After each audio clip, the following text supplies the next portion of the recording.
Hello and welcome back to AGT STEM. Today we're going to be watching a video about thorium. So, without further ado, let's hop to it.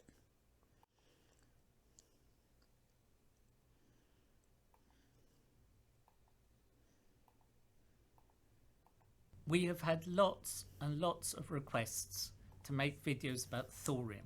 People get really excited about thorium. We delayed making the video until we had a sample of thorium, and our friend Max Whitby, who makes nice samples of elements, has told us on many occasions that thorium is the hardest element to get hold of. Well, one of the problems with thorium is simply obtaining it. And there are now very, very few places in the world where you can buy any.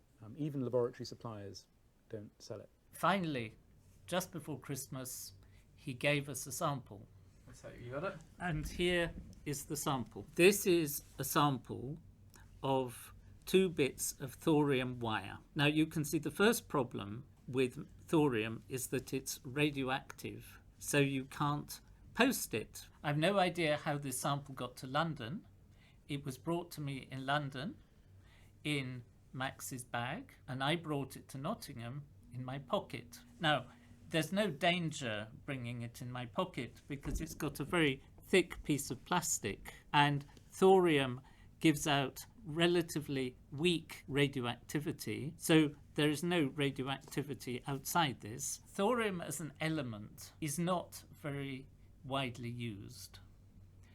It used to be used for the elements in gas fires. To get a good fire, you have some sort of ceramic element which gets hot and radiates the heat, because flames don't radiate heat very much. And thorium oxide is very stable, so people use ceramics based on thorium oxide. But the reason that people get excited about thorium is because of nuclear reactors. Nuclear reactors that are most widely used in the world are based on uranium. You remember that different radioactive elements can have so-called isotopes. These are chemically identical atoms but which have different numbers of neutrons. And the uranium isotope, which is used in nuclear reactors, is uranium-235, which, when it is hit by neutrons, can split, giving out more neutrons, and you get a chain reaction.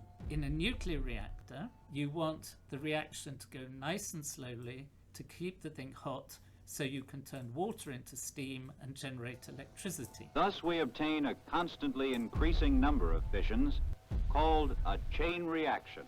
If you're building an atom bomb, a nuclear weapon, you want all your uranium to go bang at the same moment.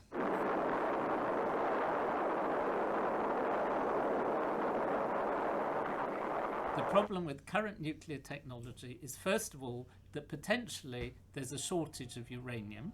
It's a very rare element. Equally important, you can use the uranium in the reactor. The uranium-238, which is the isotope that doesn't take part in the reaction, can be used to absorb neutrons and make plutonium, which can then be used for nuclear weapons. So if you build a reactor somewhere, there is a danger that the waste products from that reactor, or some of the waste products, could be used for making nuclear bombs. The atoms of the metals uranium and plutonium can be most readily fissioned to cause nuclear explosion. And everybody in the world generally agrees that we have to try and reduce the number of bombs rather than making it easier for people to make more bombs. Thorium can be used for a completely different approach to nuclear reactors, but which still involves uranium. The most abundant isotope of thorium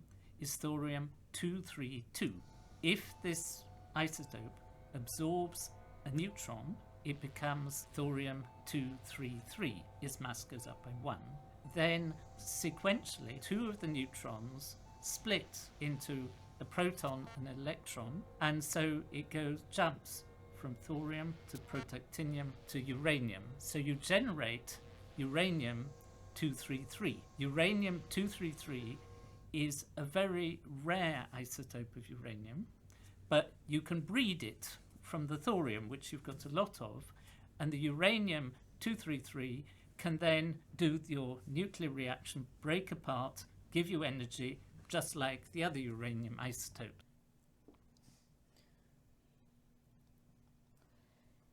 Uranium can make different types of uranium, so that way you can have more uranium and more energy, I think is what he said. I'm pretty sure. But the difference is that it can't produce plutonium and therefore it cannot be used to make bombs. Of course, you can say, well, if it splits in the nuclear reactor, why can't you make a bomb out of uranium-233? And the answer is, in principle, you could, but as a byproduct of all the nuclear processes, you also get uranium-232, and uranium-232 is a showstopper. It absorbs neutrons and stops uranium exploding like a bomb. So it's safe in that way. The other advantage of thorium is that it's more abundant in the Earth, and because thorium-232 is the principal isotope compared to uranium-235, which is in only a small amount, there is an awful lot more thorium that could be used in reactors in the world than there is uranium. Except you use a nuclear reactor to produce phenomenal quantities of heat.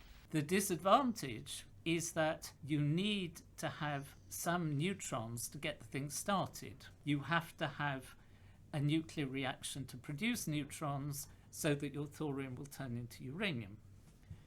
But that also can be quite an advantage because, for example, you can put waste plutonium mixed with the thorium and you burn up the plutonium and you get more fuel.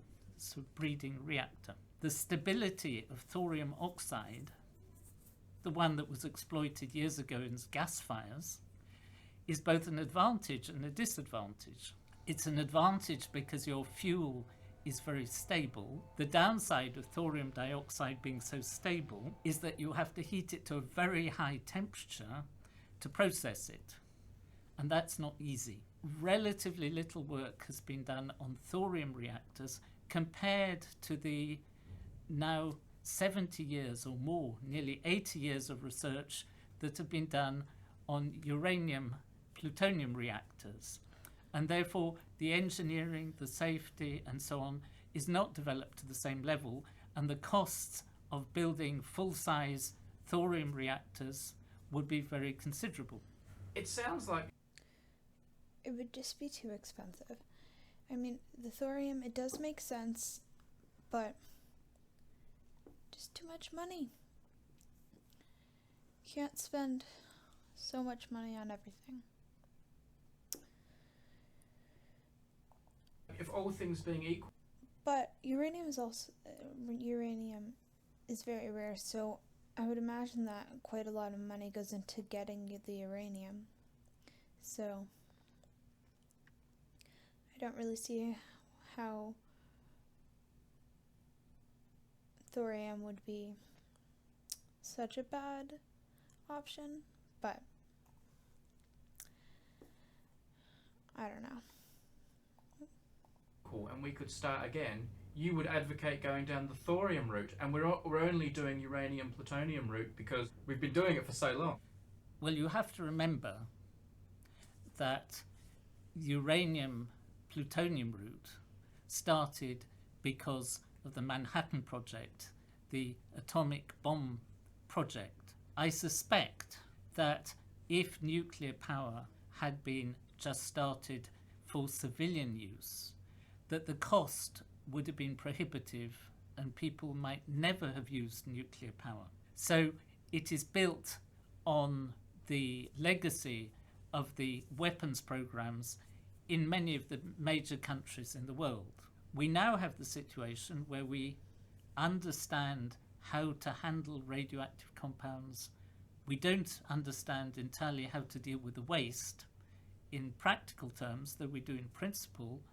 So it would be much more feasible now to go on the thorium cycle than it would have been in the 1940s. Well, that was a nice video. Tell me what your favorite fact about thorium was down below. I think my favorite fact about it...